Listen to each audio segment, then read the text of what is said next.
talk for a moment about ESP or extrasensory perception. Now, I will admit, when it comes to evidence for the afterlife or for the continuation of consciousness, this may be the least strong area of study. But I didn't want to leave it out completely because I believe there's evidence that ESP or extrasensory perception is real. Now, materialists, of course, dismiss extrasensory perception as being impossible because if we assume that the mind is generated and is inside the brain, there's no way that the mind should be able to perceive things beyond the five physical senses, beyond what they can bring into the brain. But however impossible ESP might seem to a materialist, it's scientifically verifiable phenomenon. Now, the CIA, the Central Intelligence Agency, the United States government agency, famously conducted the Stargate project.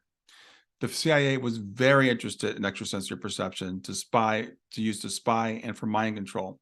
One of its main subjects was a man named Joseph McMoneagle, who broke the silence and revealed the CIA's secrets.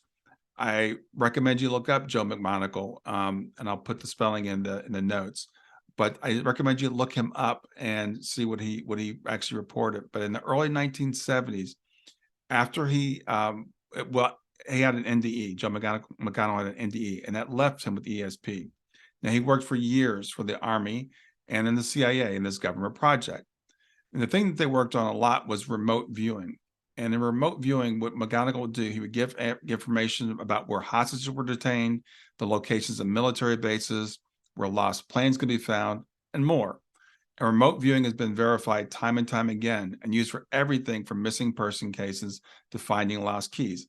I know people who are remote viewers. I know they've actually found lost objects. The police use remote viewers quite a bit, usually on the down low. They usually don't tell people that they're using psychics or mediums, but the police do. Now, why this is not admissible in court to this date, it's been used to find people who are lost. It's been used to find bodies that haven't been recovered yet. I was in a mediumship demonstration not too long ago where someone came up and was talking with a couple of mediums about this person that was missing after the demonstration. And it was really interesting watching them both get information simultaneously about the person that was missing, and some of it verified by a reading they'd have with the medium from before that these two mediums didn't know about.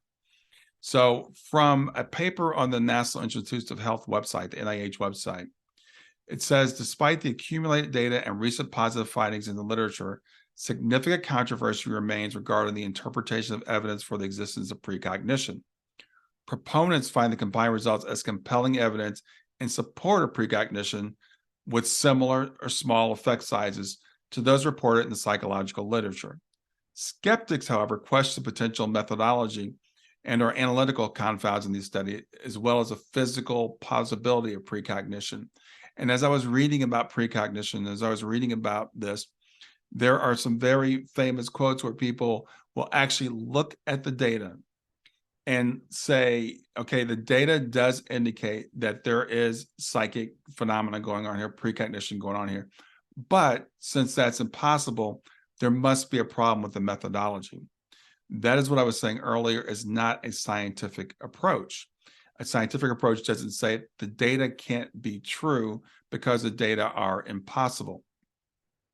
So when we look at this statement from the NIH, what they're admitting is that proponents find the results to be small but significant.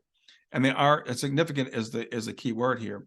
Whereas people who are materially predisposed against precognition or ESP, of course, they just confirm their biases. So you take a look at the data, you make up your mind for yourself. Again, I've spoken with people who have used this ability. I know that it's absolutely true. So I wanted to put it out there, and I want to let you do your own research.